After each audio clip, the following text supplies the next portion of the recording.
जय हिंद साथियों, आप सभी लोगों का आपके अपने YouTube channel unique classes with Sonu channel में तहे दिल से स्वागत है। आज की इस वीडियो में हम पढ़ेंगे जीन पियाजे का संज्ञानात्मक विकास का सिद्धांत। दोस्तों, पूरे डिटेल से इस टॉपिक को हम पढ़ेंगे और फिर इससे रिलेटेड महत्वपूर्ण क्वेश्चन और प्रीवियस ईयर क्वेश्चन को भी डिस्कस करेंगे। तो वीडियो को लास्ट तक देखिएगा, एक एक पॉइंट आपका जीन पियाजे से पूरा क्लियर हो जाएगा और फिर हम लास्ट में प्रीवियस ईयर क्वेश्चन को भी पढ़ेंगे।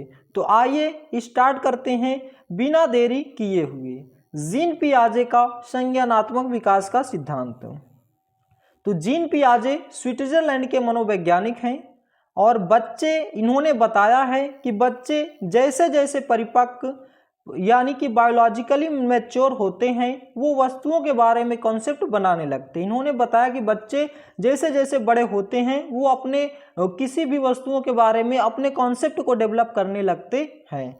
इन्होंने बताया कि बच्चे नन्हे वैज्ञानिक हैं, वह अपने सिद्धांतों की रचना स्वयं करते हैं। यानी कि जो बच्चे होते हैं वे एक वैज्ञानिक की तरह होते हैं, वे कुछ ना कुछ करते रहते हैं दिन भर, यानी कि कुछ ना कुछ खोज करते रहते हैं। वे एक वैज्ञानिक की तरह हैं और वे अपने सिद्धांतों की रचना स्वयं करते हैं। बच्चे सक्रिय रूप से सीखते हैं, बच्चे अपना सक्रिय रूप से सीखते रहते हैं। और ये क्वेश्चन पूछा गया है कि बच्चों की सोच एडल्ट से किस टाइप में अलग होती है? तो प्रकार में अलग होती है, ना कि मात्रा में। तो वो जो बच्चों की सोच होती है वो एडल्ट से प्रकार यानी कि टाइप में अलग होती है, मात्रा में अलग नहीं होती। और जीन पियाजे ने सीखना यानी कि लर्निंग प्रोसेस को दो टाइप में बताया है, पहला संगठन, दूसरा अनुकूलन। संगठन में बताया कि पूरी लाइफ में कुछ ना कुछ सीखना और उससे अपने अनुभवों में जोड़ना।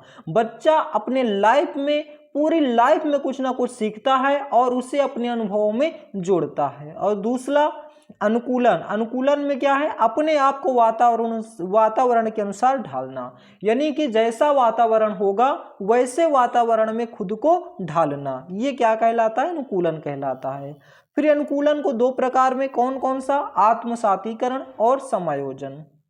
आत्मसातीकरण का मतलब ओल्ड ज्ञान में न्यू ज्ञान को ऐड करना बिना चेंज किए हुए। जैसे किसी ने बताया कि इस ऊपर आकाश में जो कुछ भी उड़ता दिखाई देता है वो सब चिड़िया हैं, तो जो छोटा बच्चा होगा वो पतंग को उड़ती देखेगा तो क्या कहेगा कि वो चिड़िया उड़ रही है, उसमें यानी कि कोई भी चेंज नहीं करेगा। पतंग को भी उड़ी चिड़िया कहा, क्योंकि उसने क्या कहा? क्योंकि उसने क्या किया कि ओल्ड ज्ञान में न्यू ज्ञान को ऐड नहीं किया। दूसरा है समायोजन। समायोजन में ओल्ड ज्ञान प्लस न्यू ज्ञान, यानी अपने खुद का ज्ञान भी उसमें मिक्स कर लेगा, यानी कि कुछ ना कुछ चेंज करेगा। वो बताएगा कि डोरी वाली धागे वाली चिड़िया, डोरी या धागे वाली चिड़िया कह के बताएगा। यानी बोल अभी भी चिड़िया रहा है लेकिन क्या करके चेंज करके बता रहा है कि ये धागे वाली चिड़िया है जो आकाश में उड़ रही है। तो ये तुम्हारा क्या कहलाएगा? आत्मसातीकरण या समायोजन कहलाएगा।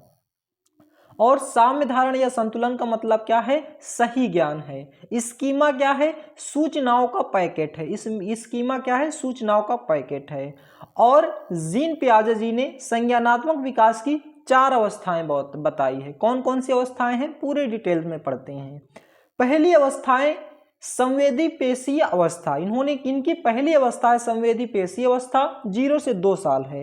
इसमें ज्ञानेंद्रियां सेंस आर्गन से सीखेगा। जो हमारी ज्ञानेंद्रियां किससे सीखेगा? सेंस आर्गन से। सेंस आर्गन से का मतलब जैसे छोटा बच्चा होता है ना, वो कोई चीज जैसे आग जलती देखेगा तो उसमें भी हाथ लगा लेगा, लेकिन जैसे ही जल जाएगा तो उसको हाथ तुरंत बाहर करेगा और समझ जाएगा कि इसको छूने से जल जाता है, वो दोबारा उसकी तरफ नहीं जाएगा। तो जो ज्ञानेंद्रियां है वो सेंस आर्गन से मतलब बॉडी से सीखेगा। दूसरा वस्तु स्थायित्व। वस्तु स्थायित्व मतलब खिलौना छुपा दोगे तो उसे ढूंढेगा। जैसे कोई खिलौना अगर कहीं छिपा देते हैं तो उसे ढूंढने की कोशिश करता है कि ये खिलौना कहाँ पे रखा हुआ है। दूसरा है पूर्ण संक्रियात्मक अवस्था, 2 से 7 साल। इस एज में क्या करता है? इस अवस्था में बच्चा प्रतीकों का यूज करने में माहिर हो जाता है, कुछ सिंबल्स यूज करने लगता है, खेलने लगता है खुद से, और कुत्ते की भाव भाव सुनकर कुत्ते की इमेज बनाना। जैसे कुत्ते की आवाज सुनेगा तो उसकी इमेज में बन जाएगी मस्तिष्क में कि कुत्ता ही भौंक रहा है। और जीववाद। जीववाद यानी कि निर्जीव को भी सजीव समझता है। निर्जीव मतलब जैसे कोई उसको खिलौना दे दो, खेलने का गुड्डा, और अगर उससे थोड़ा सा भी मारो तो वो रोने लगेगा, सोचेगा कि इसको लग रहा है, मार रहे हैं उसको, यानी कि वो निर्जीव को भी सजीव समझने लगता है। न अहं केंद्रित, अहं केंद्रित पूरे संसार का सेंटर मैं हूं और सब मेरे इर्द गिर्द मैं चलता हूं तो सूरज चांद भी चलता है। वो अपने आप को अहं केंद्रित समझता है, इको सेंट्रलिज्म समझता है, कह सोचता है कि अगर मैं चलता हूं तो आकाश भी मेरे साथ साथ चलता है। और केंद्रीयता सेंट्रलाइजेशन क्या है? एक समय में किसी वस्तु की ओर केवल एक ही विशेषता यानी कि पहलू पर ध्यान दे पाता है। यानी कि कोई अगर घटना एक रूम में कोई बच्चा है, अगर उस रूम में दो घटनाएं हो रही हैं एक पास पास में, लेकिन वो एक ही घटना पे ध्यान केंद्रित कर पाता है, मतलब जिधर देखेगा केवल उधर के ही बारे में सोच पाता है, तो केवल एक ही पहलू पर उसका ध्यान केंद्रित होता है। तीसरा है हमारा मूर्त संक्रियात्मक अवस्था, 7 से 11 साल की अवस्था। इस टाइम पीरियड में लड़का क्या करता है, बच्चा जो होता है वो रिवर्सिबिलिटी को सीख जाता है। जैसे 5+2 कर दो या 2+3 कर दो तो वो समझ जाता है। सामने रखे वस्तु पर चिंतन करता है, यानी कि जो वस्तु उसके सामने रखी रहेगी उसके बारे में सोचेगा कि ये वस्तु क्या है, कैसी है, कैसे काम करती है। तार्किक चिंतन, उसके मन में तरह तरह के चिंतन उठने लगते हैं। जैसे अगर मम्मी रोटी बनाती हैं तो देखेगा, कहेगा कि मम्मी ऐसा क्यों करती हैं, ऐसा क्यों, तो बार बार सोचेगा और क्वेश्चन करेगा। पलटावीकरण यानी कि रिवर्सिबिलिटी उसके दिमाग में घूमती रहती है। जैसे 3+2 करके बताओ कि 5 आ रहा है, और 5-2 करके 5-3 = 2 करोगे तो वो समझ जाएगा कि कैसे ये माइनस हो रहा है। और क्या होता है, दूरी भार ऊंचाई क्रमबद्धता की योग्यता, वो क्या करता है, दूरी भार ऊंचाई इसको मतलब क्रमबद्ध तरीके से लगाने में उसकी योग्यता डेवलप हो जाती है।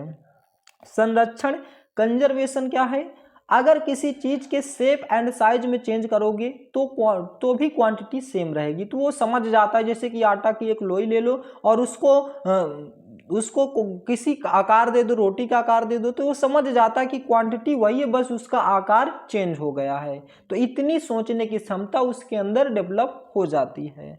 सकर्मक परिणाम, आइटम एक्स वाई से संबंधित, वाई जेड से संबंधित, यानी कि वो संबंध बनाना लड़का सीख जाता है। जैसे को रिलेट करके बताएं कि ये इससे संबंधित, ये इससे संबंधित, ये इस किस प्रकार संबंधित होगा, तो ये इस तरह के तार्किक चिंतन उसके मन में समझ में आ जाते हैं।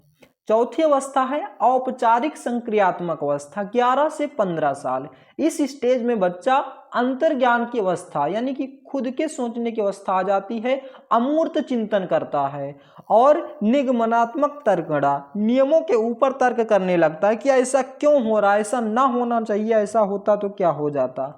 आलोचना, पियाजे इस क्रम को अपरिवर्तनीय कहते हैं। अच्छे वातावरण में बच्चे अपने कैलिबर से ज़्यादा सीख सकते हैं। मतलब जीन पियाजे जी का कहना है कि यह जो क्रम है यह अपरिवर्तनीय है, बदल सकता है। यानी कि बच्चे को अच्छा माहौल मिल जाए या अच्छा माहौल मिल जाता है तो अपने कैलिबर से ज़्यादा भी सीख जाता है। भाषा का विचार पहले और भाषा बाद में, विचार पहले भाषा बाद में। अहं केंद्रिता, बच्चा जो स्वयं से बातचीत करता है अर्थहीन। उन्होंने बताया कि जो बच्चा स्वयं से बातचीत करता है वो अर्थहीन है, उसका कोई अर्थ नहीं है।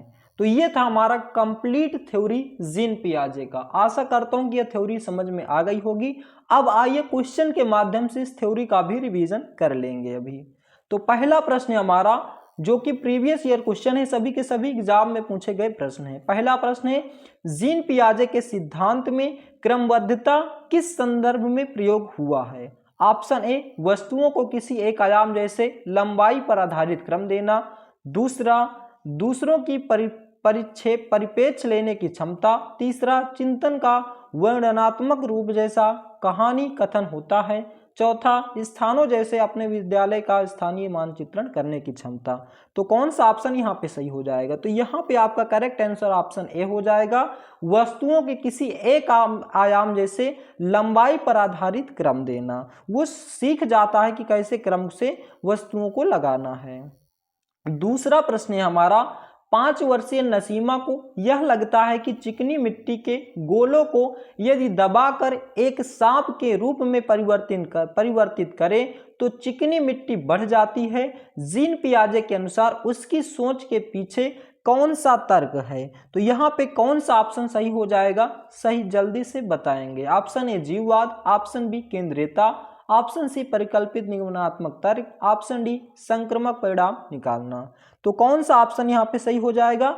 यहाँ पे आपका ऑप्शन सही हो जाएगा बी केंद्रीयता। बच्चे के अंदर केंद्रीयता डेवलपमेंट हो जाती है, वो सोचने में तर्क करने में माहिर हो जाता है, वो समझ जाता है कि इसका आकार चेंज हुआ है और इसकी जो ओरिजिनल साइज है शेप एंड साइज में परिवर्तन किया गया है।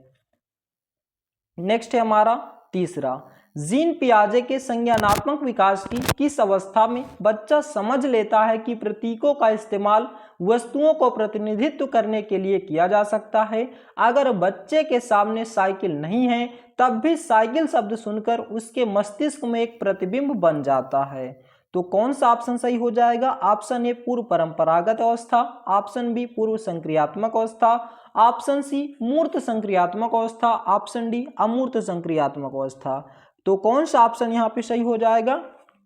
यहाँ पे आपका करेक्ट आंसर हो जाएगा ऑप्शन नंबर बी पूर्व संक्रियात्मक अवस्था। नेक्स्ट प्रश्न हमारा, रूही को 3 पेंसिलें दिखाई जाती हैं। वह देखती है कि पेंसिल का पेंसिल खा से बड़ी है और पेंसिल खा पेंसिल गा से बड़ी है, और जब रूही यह निष्कर्ष निकालती है कि का गा से बड़ी है तो वह जीन पियाजे के किस संज्ञानात्मक विकास की विशेषता को दर्शाती है? ऑप्शन ए क्रमबद्धता, ऑप्शन बी संरक्षण, ऑप्शन सी सकर्मक विचार, ऑप्शन डी परिकल्पना आधारित या निगमनात्मक तर्क। तो कौन सा ऑप्शन यहाँ पे सही हो जाएगा? तो यहाँ पे आपका करेक्ट आंसर हो जाएगा ऑप्शन नंबर सी सकारात्मक विचार। उसके अंदर सकारात्मक विचार आ जाते हैं और वह सही सोचना प्रारंभ कर देती है। 5वां प्रश्न, जीन पियाजे के संज्ञानात्मक विकास के सिद्धांत के अनुसार मूर्त संक्रियात्मक अवस्था में बच्चा निम्न में से क्या कर पाने की योग्य होता है? ऑप्शन ए प्रतिवर्तन, ऑप्शन बी अमूर्त चिंतन, ऑप्शन सी प्रज्ञाप्ति चिंतन, ऑप्शन डी परिकल्पना आधारित या निगमनात्मक तार्किक चिंतन। तो कौन सा ऑप्शन यहाँ पे सही हो जाएगा? यहाँ पे आपका करेक्ट आंसर हो जाएगा ऑप्शन नंबर ए प्रतिवर्तन। प्रतिवर्तन सही हो जाएगा, यानी कि उसके अंदर रिवर्सिबिलिटी डेवलप हो जाती है। बच्चा सोचने लगता है कैसे रिवर्स करके आप उसको बता रहे हैं। 6वां प्रश्न हमारा, पियाजे के अनुसार वस्तु स्थायित्व बोधात्मक विकास सिद्धांत के किस चरण में स्थापित होता है? ऑप्शन ए संवेदी प्रेरक, ऑप्शन बी पूर्व संक्रियात्मक, ऑप्शन 3 मूर्त संक्रियात्मक, ऑप्शन डी ऑप्शन 4 औपचारिक संक्रियात्मक। तो कौन सा ऑप्शन यहाँ पे आपका करेक्ट आंसर हो जाएगा? तो यहाँ पे आपका करेक्ट आंसर हो जाएगा ऑप्शन नंबर ए संवेदी प्रेरक। संवेदी प्रेरक इस प्रश्न का सही जवाब हो जाएगा। नेक्स्ट है हमारा, पियाजे के सिद्धांत की पूर्व धारणाओं के संदर्भ में एक विचारशील व्यक्ति की क्षमताओं के लिए इन कथनों पर ध्यान दीजिए। पहला कथन है कि यह विचारशील व्यक्ति संवेदी और संचालक अनुभवों के तत्वों को समन्वित कर सकता है। दूसरा कथन, इस समन्वय के कारण बनी अवधारणात्मक संरचनाओं के द्वारा यह विचारशील व्यक्ति नियमितताओं और नियमों को समझ सकता है और जिन्हें वह भविष्य के अनुभवों पर लागू कर सकता है। और इन दोनों कथनों के आधार पर विचार कीजिए कौन सा कथन सही हो जाएगा। पहला कथन एक और कथन दोनों सही हैं, दूसरा कथन एक और कथन दोनों गलत हैं, तीसरा कथन एक सही है परंतु कथन 2 गलत है, और चौथा कथन एक गलत है परंतु कथन 2 सही है। तो कौन सा ऑप्शन यहाँ पे सही हो जाएगा? तो इस प्रश्न का सही जवाब हो जाएगा ऑप्शन नंबर ए कथन एक और कथन 2 दोनों सही हैं। नेक्स्ट प्रश्न हमारा, सूची 1 को सूची 2 से सुमेलित कीजिए और सही कूट का प्रयोग कर सही मिलान कीजिए। पहला सूची 1 में है औपचारिक संक्रिया अवस्था, और दूसरा है संवेदी पेशी अवस्था, और तीसरा है पूर्व संक्रियात्मक अवस्था, और चौथा है मूर्त संक्रियात्मक अवस्था। तो कौन सा ऑप्शन यहाँ पे सही हो जाएगा? आप देखेंगे, एक बार फिर से देख लीजिए। यहाँ पे है ए औपचारिक संक्रिया अवस्था, बच्चा जोड़ना घटाना गुणा भाग करना सीखता है। बच्चा जोड़ना घटाना गुणा भाग करना कब सीखता है? और संवेदी पेशी अवस्था दूसरी तरफ है, बच्चा तार्किक रूप से चिंतन करने लगता है। तीसरा है पूर्व संक्रियात्मक अवस्था, पर्यावरण में वस्तुओं का हेर फेर। और डी है मूर्त संक्रियात्मक अवस्था, बच्चा शब्दावली प्राप्त करना शुरू कर देता है। तो कौन सा ऑप्शन यहाँ पे सही हो जाएगा, जल्दी से बताएंगे। तो यहाँ पे आपका करेक्ट आंसर हो जाएगा ऑप्शन नंबर 3। ऑप्शन नंबर 3 सही हो जाएगा, यानी कि पहले का ए सही हो जाएगा, दूसरे का बी, ए नंबर का दूसरा और बी का तीसरा, यानी कि ए का दूसरा हो जाएगा, बी का तीसरा, ए का दूसरा और बी का तीसरा। ऑप्शन नंबर ए है औपचारिक संक्रिया अवस्था, ए का क्या हो जाएगा दूसरा, बच्चा तार्किक रूप से चिंतन करने लगता है।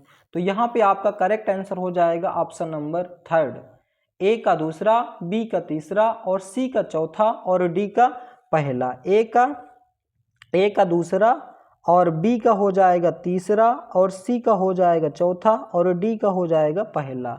यानी कि ए का दूसरा, बच्चा तार्किक रूप से चिंतन करता है। संवेदी पेशी अवस्था, संवेदी पेशी अवस्था में बच्चा क्या करता है, पर्यावरण में वस्तुओं का हेर फेर करना समझ जाता है।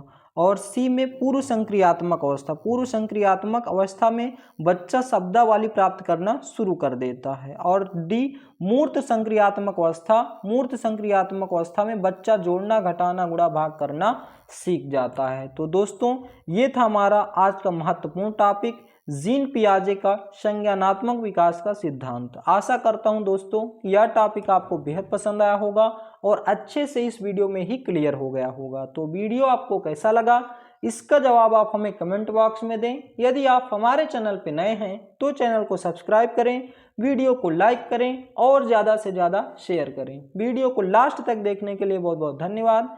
मिलते हैं नेक्स्ट वीडियो में। जय हिंद, जय भारत।